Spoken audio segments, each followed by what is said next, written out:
I'm Staci. And I'm Melissa. And welcome to the Digestible Podcast, where we bring the experts to you and provide a digestible amount of information in the right amount of time.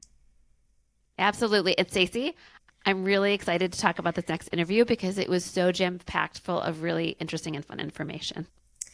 I mean, it's such a great topic, one that I am personally obsessed with. Today we are talking about medicinal mushrooms. Yes, not to be confused with the psychedelic mushrooms. Correct. These are not the psychedelic mushrooms, nor the ones that you eat in your everyday salad. These are medicinal mushrooms, which have all of these amazing healing powers and have been around for thousands of years. And I feel like mushrooms are definitely having their moment on social media, everywhere you look. So I think our guests today are perfect to explain to our listeners what it all means. Yes. And one of the things I really liked about this interview, and I think it's a common thread in all the interviews we've had, is that these amazing people have come to their specialties in their industries because of a deeply personal story. So we're really excited to share these personal stories with you today. I agree. So today we are bringing you, our listeners, Roger and Ken from Fruiting Bodies. Roger is a pioneer in the field of mycology, having dedicated over a decade of his life to perfecting the art and science of extraction, concentration, and product formulation. These medicinal mushrooms saved his life and led him on a personal journey, which you'll hear about shortly. Ken has spent over 24 years immersed in holistic medicine, permaculture, and mycology. He founded 3 different mushroom companies and really raised the bar in culinary mushroom cultivation. He also has a very compelling backstory, which you'll hear about in part 2 of this interview. He has studied with some of the legends in medicinal mushrooms like Paul Stamets, Peter McCoy, and Robert Rogers. I love that one of the things that got him really excited before he got into mushrooms was regenerative agriculture, because that's something I'm also very passionate about. So that was fun to hear. And Missy, we have to mention the best part. Yeah. Ken and Roger have created a 20% discount code for our listeners. So after you hear about all these amazing mushroom products and you're dying to try them, you can go to their website at fruitingbodies.co. That's .co. And use the coupon code, are you ready for it? Digestible20. That's all uppercase, DIGESTIBLE 20. All one word, and get your first order for a reduced price. Enjoy the show. Ken and Roger, welcome to the podcast. We are so excited to have you both here today. Thank you for having us. Yeah, thank you. We're excited to be here. Great. So I find both of you to be so knowledgeable and so fascinating. I could listen to you all day, which I think I tell you all the time. I would love for you to explain to our listeners, medicinal mushrooms seem to be having a moment right now, even though most of us know they've been a big deal for a long time. Let's start with Roger. You have a pretty compelling story. Why don't you tell us a little bit about how you came to be involved in mushrooms? Of course. So I'll try and I'll try and keep it as brief as I can. So I'm 31 years old, and I have been pharmaceutical free for this month will be 13 years. I was pretty sick as a child. I was a patient of Mass General's Children's Hospital here in Massachusetts for a little bit under a decade. And unfortunately, I was dealing with some digestive issues as a child and wasn't really sure what was going on. And the diagnoses just kept missing, and they did all sorts of tests. And unfortunately, that led to a path of just being thrown different pharmaceuticals. And because of that, I woke up one day at 18 years old and was still very sick. I missed about 180 days of school my senior year of high school. Ended up getting mononucleosis and had that for about 14 months and lost about 40 pounds. So I dealt with a lot of just really nasty, unhealthy feelings, which led to a depressed state of mind and mood. And when I got to college, I stumbled across the reishi mushrooms. And this was my first encounter with any kind of quote-unquote alternative medicine. I was recommended a really good brand from a friend and tried reishi mushrooms, and a lot of my symptoms started to fade away. And within those first couple months, it was like a miracle drug. I was blown away. I couldn't wrap my head around the fact that this mushroom was providing me with all of these benefits.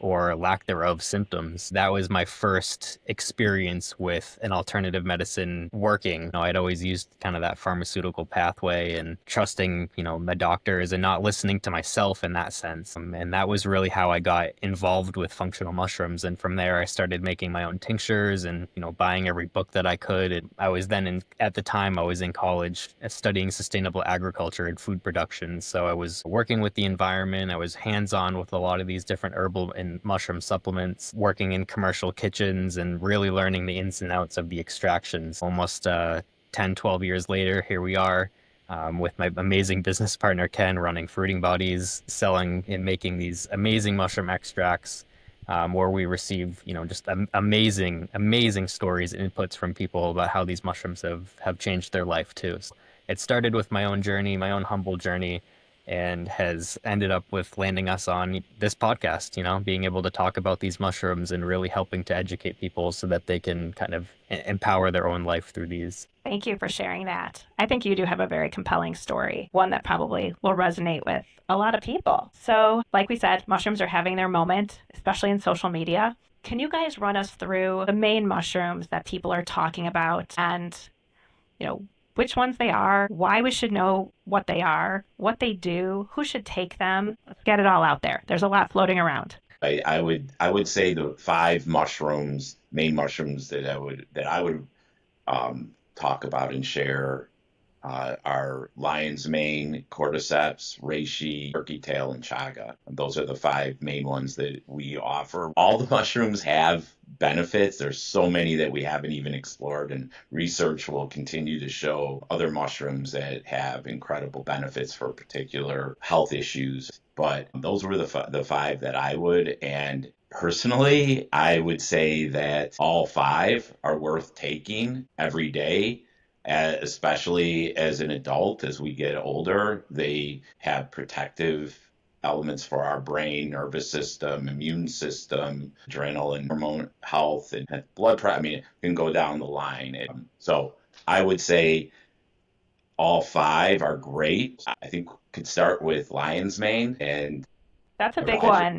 Yeah, Roger. I feel like on social media, I open up any of my social media, and someone's trying to sell me lion's mane. Yes. It's definitely big. It's gotten a lot of, like you said, notoriety in the media lately, and a lot of people are learning about it, asking about it. I think it's good to note that a lot of these mushrooms, for everyone that's listening, they've been studied clinically and with human trials for arguably the last 30 years with some really amazing research. And I would say on that same note, Ken mentioned those five with pretty much all of the functional or medicinal mushrooms as we call them. These functional mushrooms are all immunomodulators, so they help with modulating your immune system. So what that means is it basically helps to bring your body up to homeostasis so that you're not getting sick in the first place. And sometimes that looks like utilizing antioxidants or eliminating free radicals that, a lot of us have kind of heard those keywords around antioxidants when it's expressed. But like Ken was mentioning, these mushrooms have very specific pathways that they all work on as well, which is what really makes them shine. And with lion's mane, I would say lion's mane's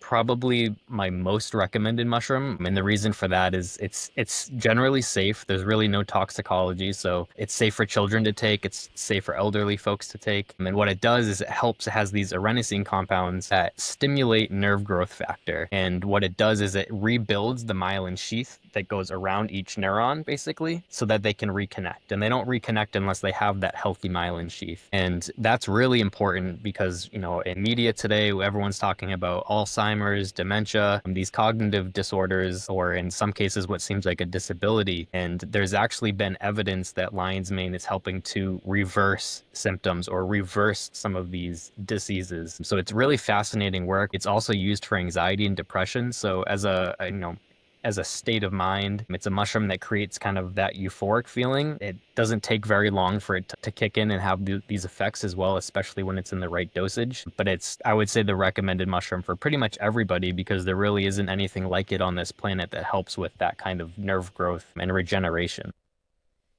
Can it be eaten dietarily, or does it need to be in like a more concentrated form for it to have those benefits? So specifically with lion's mane, some of the mushrooms, you can still get their benefits from maybe a tea or eating them, but it's very, very minute fractions of what you actually need in terms of receiving the benefits. Like a therapeutic dose, you really want an extracted product. In the news, everyone talks about shiitake mushrooms or mushrooms for B vitamins, but you realistically need about 20 cups of cooked shiitake mushrooms to get your daily amount. So it's there, but not in the quantities that we need. And lion's mane is really no exception. You need quite a bit of it extracted down to receive those benefits.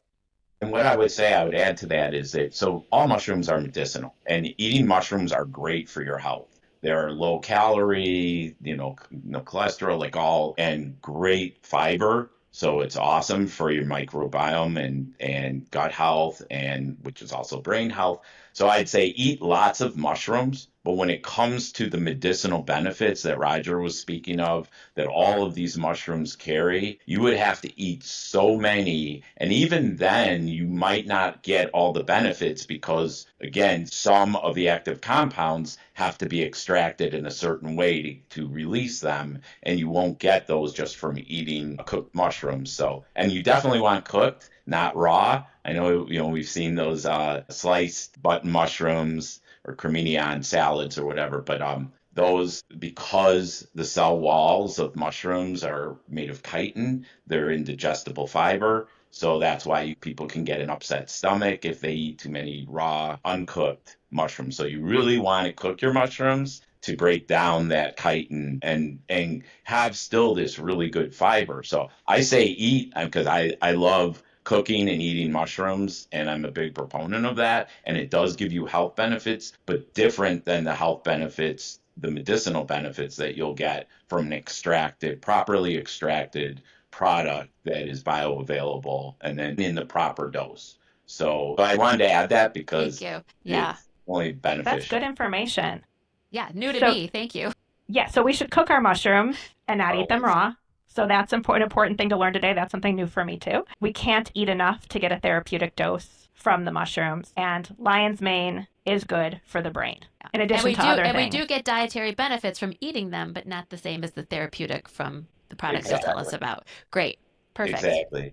Roger mentioned in Eastern medicine, it's been studied and used for quite a while, and it has benefited longevity in mind and body, so in health. So health span, lion's mane is one to take. So lion's mane is also good then for neuropathy, nerve pain, and the brain health, the Yeah, memory, the exactly. focus, the longevity. Okay, so lion's mane for everyone. Yes. Okay, Yes.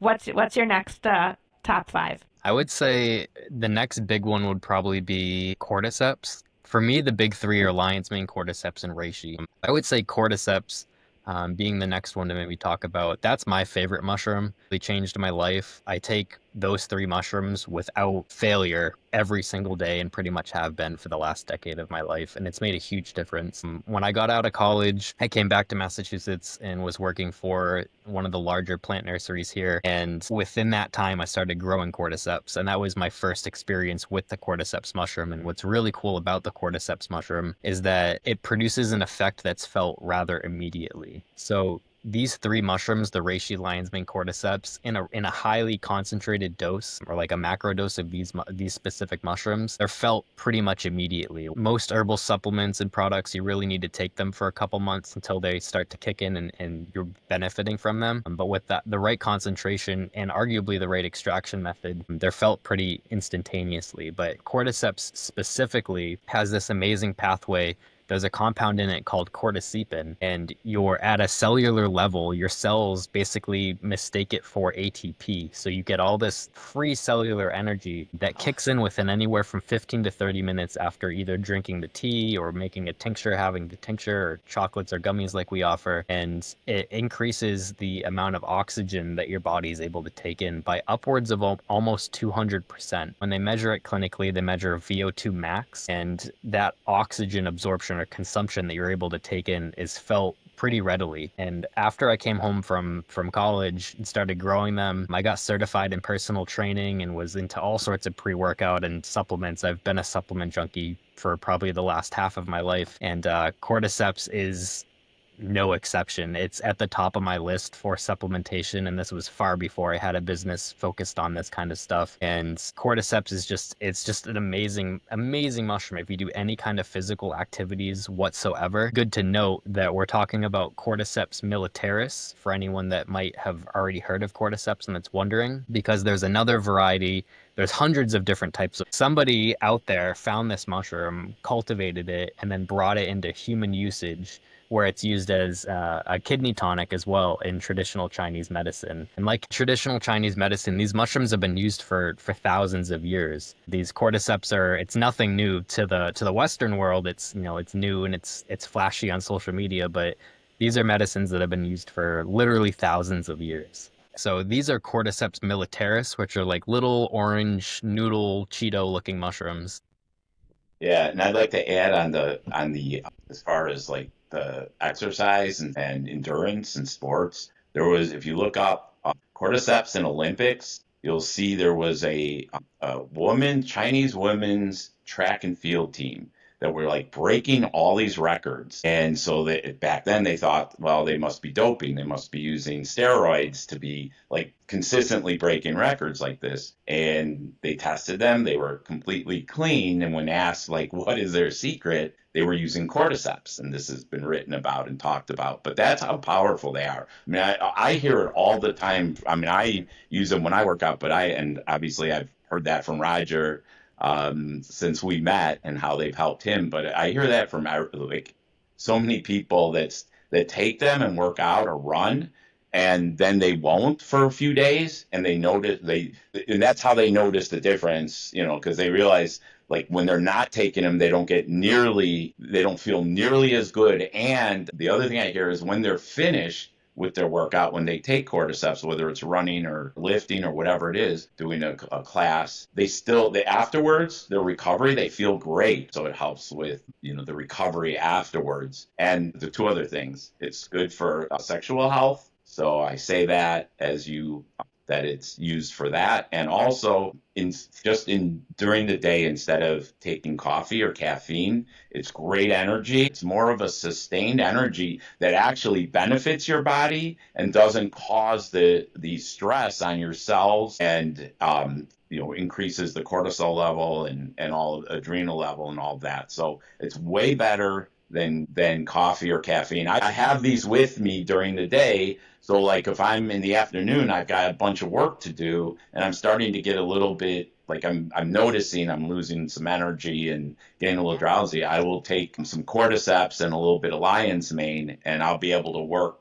incredible for the next few hours and have no trouble sleeping. It doesn't affect my sleep like caffeine does. If I have that was my question. That was my question. Not at all. It's one of the benefits. Now, depending on how sensitive you are, I might not take cordyceps right before bed, although I have heard people who have sleep apnea, like the breathing, that have taken them close to bedtime, and it's actually helped their breathing at night. So, and it hasn't affected their sleep. So everybody is different though. So I would say like, if you're starting out, like try it, and you'll know that if you take it like within an hour of going to bed, it might take you a little longer to go to sleep. For a lot of people, it doesn't affect the sleep like at all, like caffeine. I love your cordyceps. In my office, we all either pop a square of chocolate, your cordyceps chocolate, or we pop the gummies. And as soon as someone in the office is feeling run down, they're like, where are the cordyceps? And that's what we do instead of caffeine. Or if I'm feeling a little like tired after a work day, but I still have to go out that night, like for a dinner or something's going on, I just pop the cordyceps. How soon before a workout is it good to take cordyceps? Roger, you want to? Generally, everyone's a little bit different, but a good window is about 15 to 30 minutes before. So, I mean, you could take it, like right before you get in the car to drive to the gym. That's usually a pretty good time. It's like I was mentioning before, too. It kicks in pretty quick. And some people, it only takes 10 minutes. So for myself, it takes about 15 to 20 minutes. And it's not like when you drink an espresso or like a lot of concentrated caffeine where all of a sudden you can feel it in like that kind of like raciness. For me, caffeine kind of feels like anxiety. It's like, am I having an anxiety attack or is caffeine kicking in? So I generally stay away from that. But for cordyceps, all of a sudden it feels like it's very subtle. Almost feel like an expansion in my chest. And then all of a sudden within 5 minutes of that kind of initial feeling, and maybe that's because I'm sensitive to it, I can feel that I'm getting more oxygen. And when I say it's noticeable, I can't think of too many instances where we've done an event and we've given out samples and people come back 20 minutes and they're just like, I can't believe this. Like, I just feel good. And it's pretty profound. And I would say that's probably why it's my favorite mushroom. There's really no crash from it, which is also fantastic. But it's a little bit of a double-edged sword. Some people, it's very stimulating. And for some people, they can use it before bed and they get amazing sleep. That's a big thing, is listening to your body. And Roger and I talk about that all the time. Everybody is different. And when somebody's prescribed something and it's like the same dose or the same thing for every person, like that doesn't, our bodies don't work that way. And so we tell people, we were meeting with a customer, somebody who had some questions yesterday for their son. And we talked about using the lion's mane, cordyceps, and reishi gummies, but having him try them at different times to see what helps and what works for him, because every person will use a different combination. It is good for my mom had COPD, and I offered it to her, and it was one thing that really helped her and gave her some relief as it was progressing. So, and for asthma, for any congestion, allergies, breathing, COPD, any respiratory issues, and like we've talked about, even sleep apnea, it can be beneficial.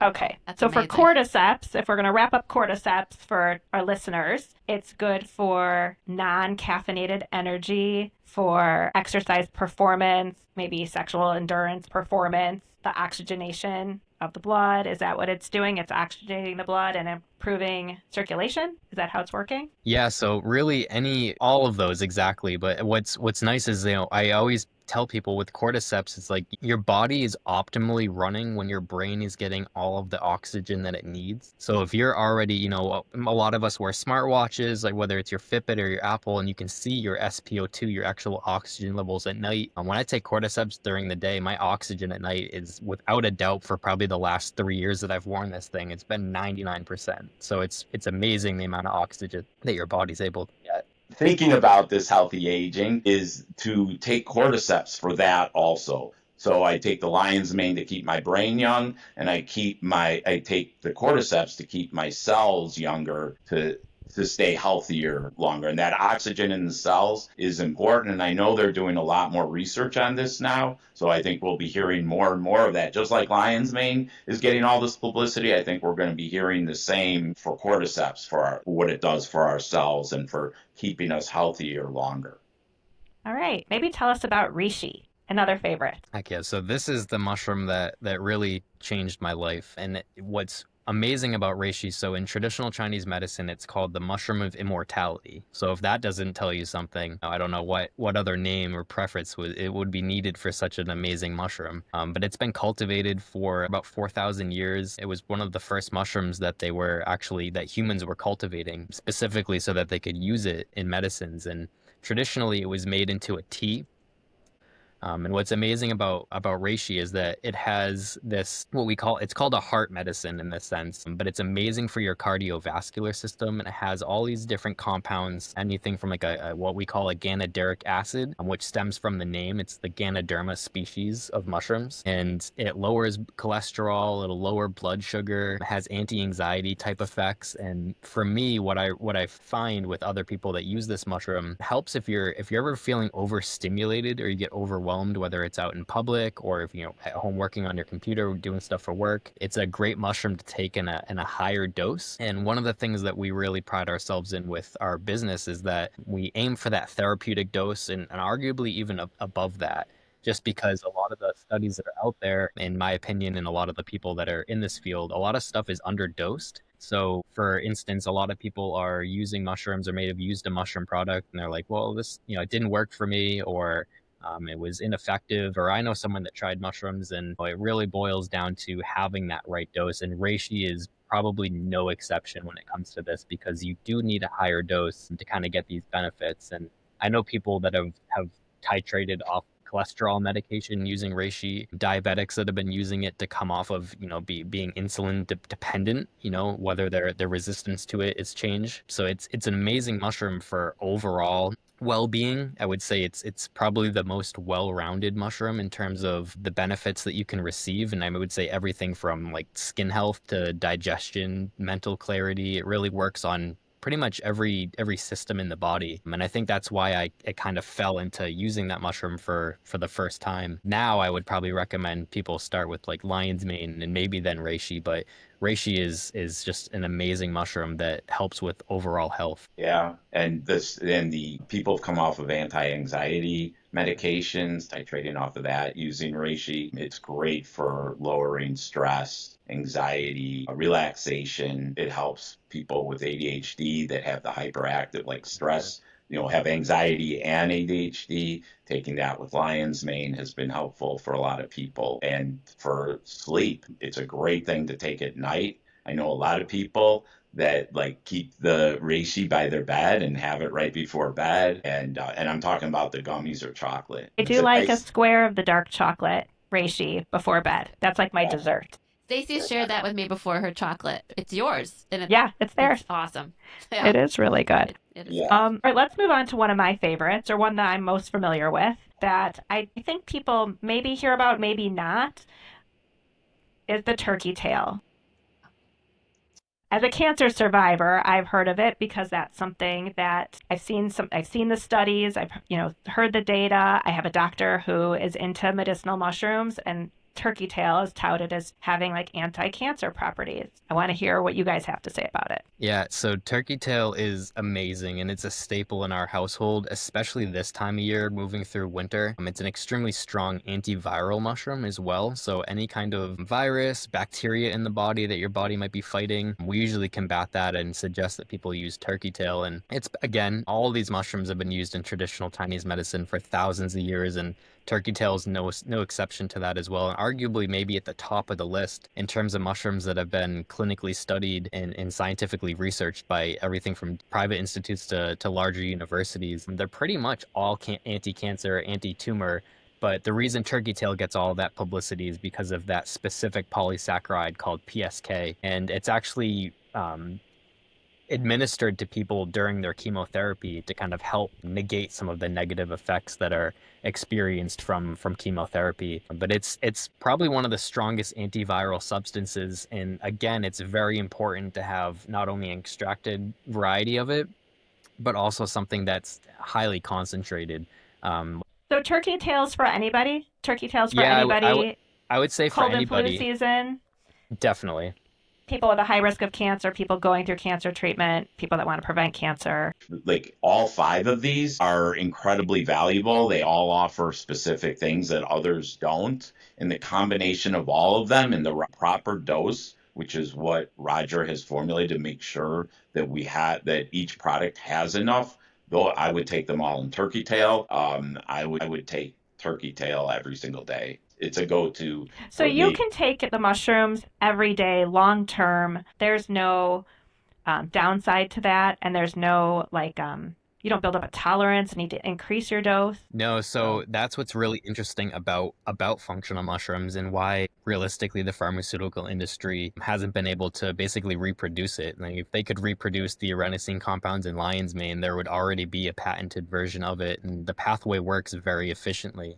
And all of these mushrooms are no different, but with turkey tail, another really great thing is that it's great for your gut. It's really good Yes. to help with your gut bacteria and digestion. So when I started exploring reishi when I was in college, turkey tail was the next mushroom because we could forage it. I mean, most people in the woods probably point out turkey tail and might not know what it is, but it's pretty much everywhere in the United States. So it's very readily available medicine that people can use to make tea as well. Yeah, for gut health, turkey tail and chaga, and for IBS, all these other symptoms that affect our gut and our bodies like that, both of those. So most have no interactions with other medications or anything. The only thing is reishi. If you're taking a blood thinner, that's one to ask your doctor about then, if you're taking a blood thinner. And chaga, which is amazing. It has like incredible skin health and keeping you younger, longer for many reasons, all kinds of benefits.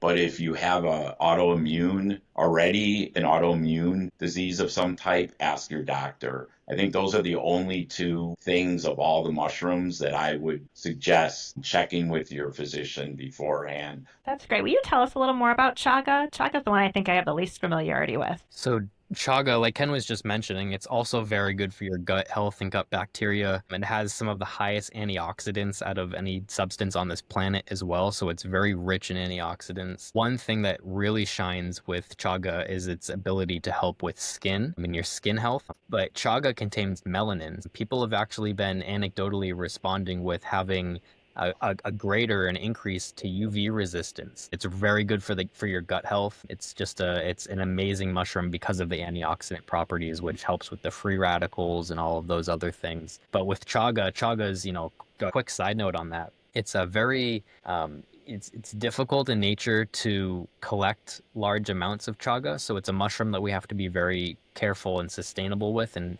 ethically handle in terms of how we harvest it, and it's a mushroom that you can't grow. Pretty much all of these other mushrooms that we've talked about today, you can grow them. But chaga is the exception to that, where it has to grow on birch trees in a colder environment, essentially. And it takes years, almost a decade, to reach a state where it's actually harvestable, rather than just, being a tiny little amount that might be on a tree. You really need to wait for it to grow up to its correct age in order to harvest it. So there's a very, very big ethical dilemma around chaga, and being able to source it properly with sustainability and ethics in mind. What makes it appealing then if it's so hard to get? So Well, that's.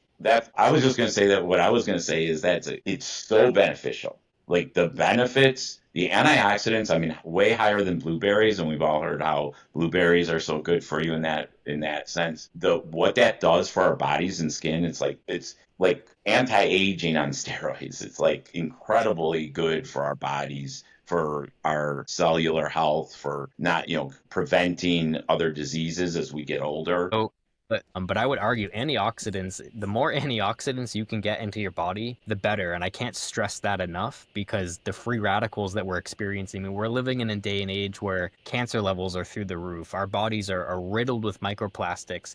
We all have iPhones and computers and things that are emitting all of these EMF frequencies and radiations. I mean, we're basically living in this day and age where we're constantly, being thrown all these different stressors at us, and everyone's like, well, I'm not stressed out. And it's like, well, your body is, and it's reacting in different ways, and antioxidants are the key to that. And I think that's really where chaga shines, is that it has the highest amount of antioxidants that are readily available for your body.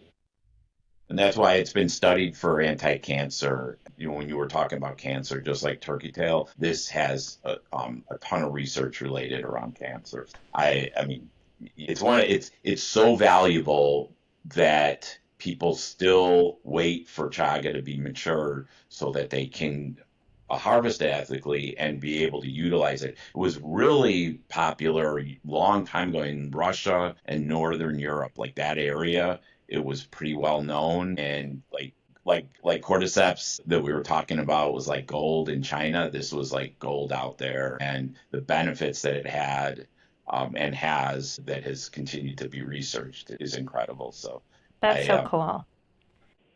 Okay. All right. Thank you guys for sharing with us your top 5 mushrooms and all of the amazing things that they do for us. And stay tuned, because we're having a follow-up episodes where we can talk about all the different forms that we can get them in, how you guys grow them, where you source them, and everything, and manufacture the products that we have available, that you have available on the market. So we like to close our episodes with questions specifically to you, our guest. Heck yeah. Great. Okay, so Roger, if there was one thing that you could tell our listeners that they can go and do today after listening to this episode, one takeaway, one thing, action item, what would it be? I would recommend, and this is going to sound very simple, but has had probably the most profound change in my life, would be, and maybe you can't do it today, depends on when you're listening to this podcast, but when you get up in the morning, get outside and get sunlight and fresh air immediately when you wake up. This has been one of the biggest life hacks that I have reaped benefits from, and I can't stress it enough, and it sounds very simple, but get outside and get early morning sunlight and fresh oxygen when you wake up. And it could look like a 10-minute walk, a 20-minute walk. But that would be my recommendation to really increase pretty much all avenues of your life. And again, it might sound simple, just do it consistently, and see how things change.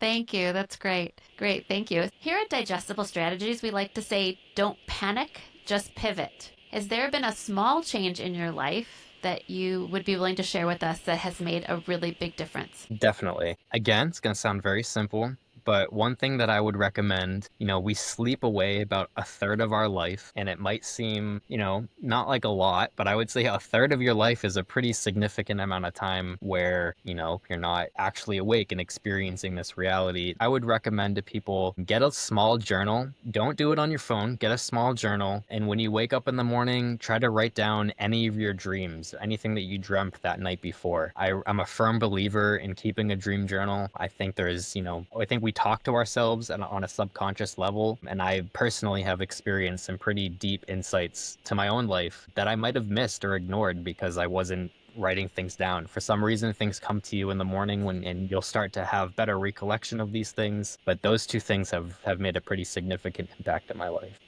Great. Thank you. Thank you so much. All right. So listeners, we've got a second episode coming up. Head to the Fruiting Bodies website where you can check out all of Ken and Roger's awesome products that I'm a huge fan of. And we'll see you next time. Thanks for listening to the Digestible Podcast with our special guests, Ken and Roger of Fruiting Bodies.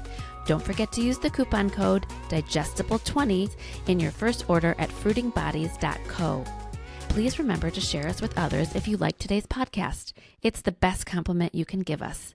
And remember, don't panic, just pivot. The content shared on this podcast is for informational and entertainment purposes only. We are not medical professionals, and the views expressed here are not intended to diagnose, treat, or cure any health conditions. Always consult with a qualified healthcare provider before making any health-related decisions.